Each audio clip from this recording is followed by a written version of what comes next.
like you do. The perfect Christmas is Christmas with you. Joe Brucato, the chosen one. Joe is a rock veteran from Rochester who has seen a lot in his career. His 1999 debut album earned him a Los Angeles Music Award for Male Singer-Songwriter of the Year, setting off a chain reaction that placed his music on TV shows such as Party of Five and The Young and the Restless. That was the beginning, yeah. Joe Brucato, how you been, my man? It's, it's rewarding to see you at this time. Usually I see you in the morning. Yes, you did. You've had a workout in, I presume. Not today, I haven't. I've been very busy with other things. Well, I want to first of all say I am very excited about your new show, Billified. I got a feeling it's going to get build itself up, build it. And yes. Build it. And they will listen. Build it. Thy bill be done. I mean, it goes on and on and on. Right.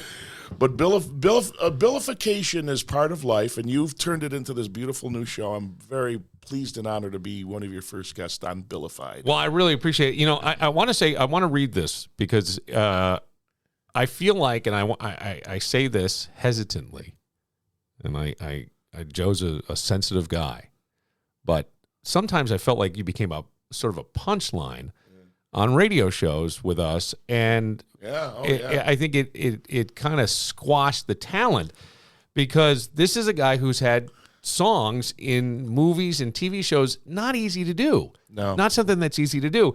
But here's what a critic wrote about your 2021 album, 44. Yeah. Brucato's sense of melody and rhythm, along with timely lyrics, demonstrate his skill as a songwriter.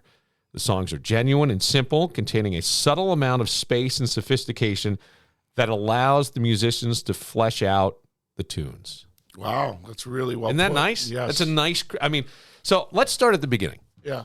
Growing up, your dad had success as a musician. He was a member of the Rustics, and he shared the stage with the likes of Jimi Hendrix and the Four Tops in the 60s and 70s.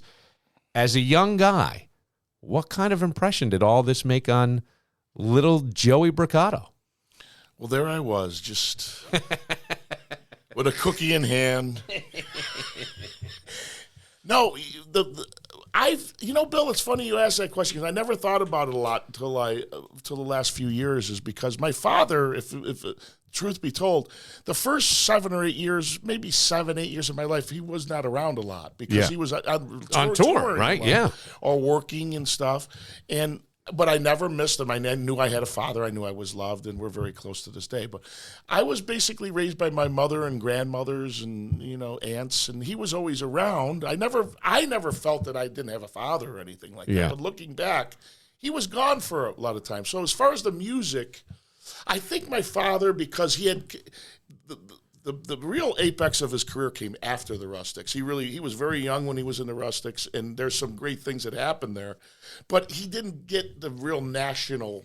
They were kind of regional, and then toured national. Right. And they had a chart where their album sold 100,000 copies, which is not bad, but it's not a platinum record. Sure. So they were very, very close, and they did very well. I mean, when they would play Rochester, there'd be 4,000 people at their gigs. Not like nowadays where you get 4,000 people at a gig. That's pretty good. Yeah, that is pretty good.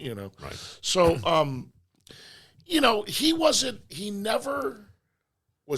he was such a musical guy. Like, I just would see him playing the piano at home, and he wasn't a great piano player or a great guitar player. He was kind of, I followed in that way. I mean, I'm not, we write stuff, we create stuff. So he was always doing this. So that kind of came out. That must have influenced me a lot. And that's your printer. Well, so my printer took like 20 minutes to fire up. Hey, baby, welcome to it. So I would see him do a lot of that, but he didn't push music on me, because I think early on, like maybe when I was 8 or 9, he didn't put a guitar in my hand and say, Joey, be like me. I think he had a little mixed view of the business, and a little, maybe it didn't pan out for him exactly like it was, so he didn't push it down me, but he never discouraged it. And then when he saw me naturally, How old were you when you first held an instrument in your hand? See, if we were on a regular, it depends on what instrument you're talking about. Not your organ. I mean, Hey, come on, Joey. That's personal yes, stuff. I guys. understand. I mean, that, I don't want to. I've got class now. Yes, I I know. don't talk about those things.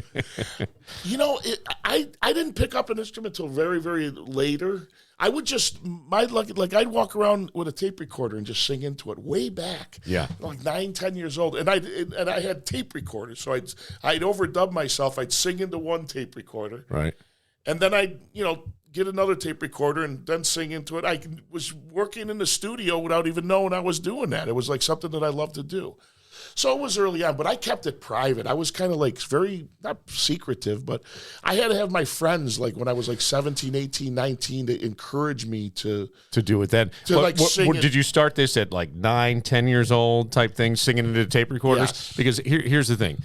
My life has come full circle. Wow. I used to buy the Radio Shack microphones. Wow. Right, you could get through low FM frequency, right? So if you were close to a signal and you could tune in on the educational band, like 89.7 or whatever. Yeah. And I would broadcast from my bedroom to my brothers and sisters, or my brother and sister. Sure. And I would, tape commercials. So I'd try to make it like a real radio show. I had 2 microphones, so I could talk into one, play music off the other. But I never told my friends that. I never ever Why do you admitted. think maybe I it was never a joke. did, man. I for a long time, and I mean, we're exactly the same. It's amazing you're saying that. My friend Billy, Dennis, who's now with Flogging Molly, who's playing with me Saturday. He goes, You're high school buddies, right? Yeah, he was a few years older than me, but we got along well. We ended up going to California together. We could talk about that later. But he was one of the ones that said, Joey, man, you could, I wasn't like built up with this, I'm great at this or anything. I knew that I had a fun and enjoy with it, and I was getting good at it. And my friends and I would sing down at the Bay and like the parties, and I built my confidence up singing with that. But I think it took friends. But I kept it very, I never low talked profile. About low profile. It's a funny thing because I never did either. I always thought. Why do you think? I don't know. I don't know. I had many reasons I could come up with, but I knew that this is what I wanted to do. That's amazing. That was going to be it. We're cut from the same cloth. That was just going to be it. And that's the thing is I go, for you, when did you go, I'm all in? Well, I went when I'm all in I started working very young. I worked in restaurants, and I was a busboy, and then I became a waiter and so on and so forth. And then I would sing at the restaurants. And it just grew on me I actually feel this way now. That I even want to work harder now. And this might sound a little arrogant, and I don't mean it arrogantly, but it's like there's a lot of, you go, wow, I can do better than that. Better than I did? No, better than the competition. Somebody else, yeah. You know what I mean? Sure.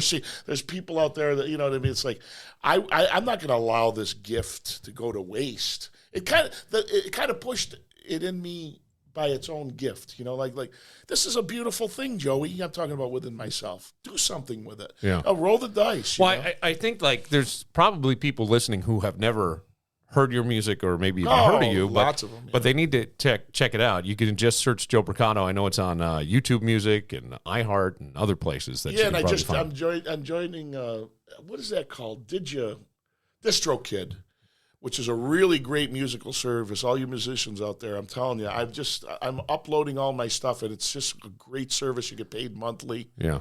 You know what's odd about streaming? I've been getting a lot of residual checks from things like the things in the movie or the TV things are very good payers. But if you're a regular artist, Spotify's the worst. But you have to be part of it. That's part of the world now. Mm-hmm. Most listeners are going to Spotify, and if you get 1 million streams, you get $4,000 for 1 million streams. In 1970, if you had 1 million, 1980. 90, if you had 1 million plays, you'd get like $100,000. Yeah. Things have really, really changed, the streaming thing.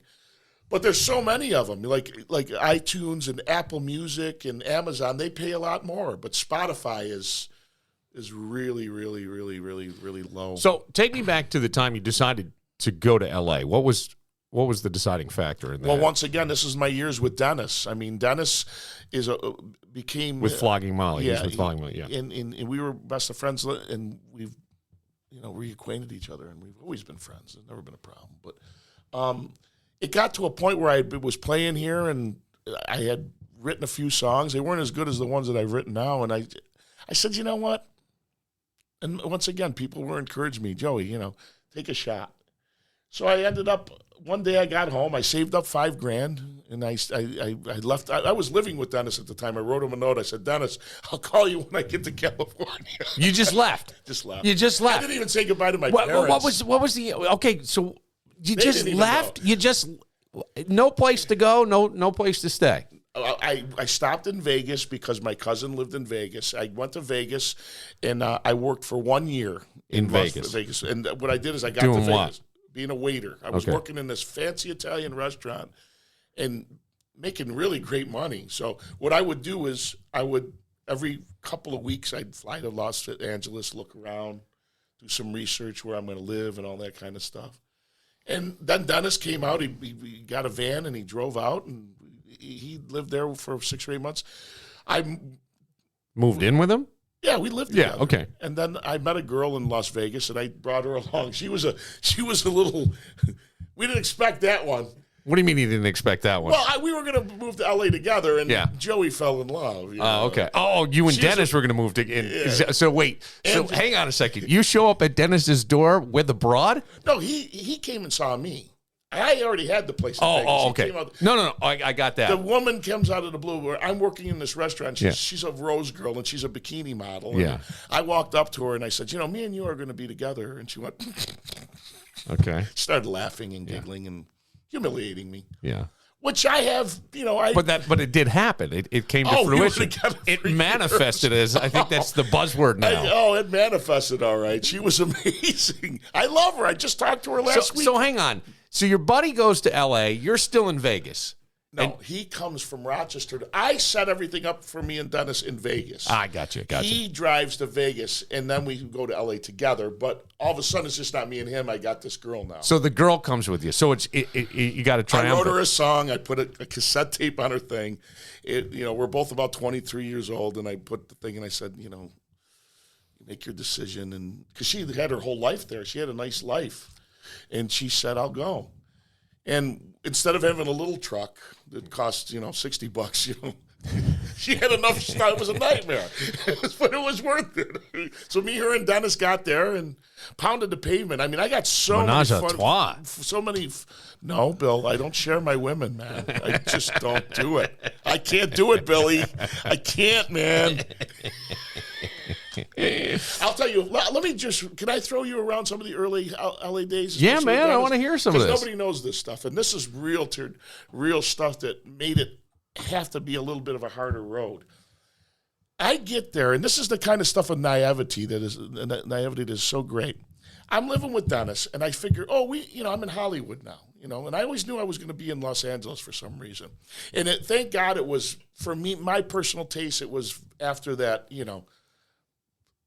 the 80s rock. Yeah, gotcha. I can't, that wasn't, That not your Joey in spandex, even in the best of shape, I wouldn't do it. I just wouldn't do it. I mean, I don't mind spandex, but I mean, with the makeup and the the blue ball I would have never fit in. I would have never fit into that. I mean, I just couldn't have made it like that. So we're getting out there, and this is how we're, okay, let's try to do something, I know nobody, not one person.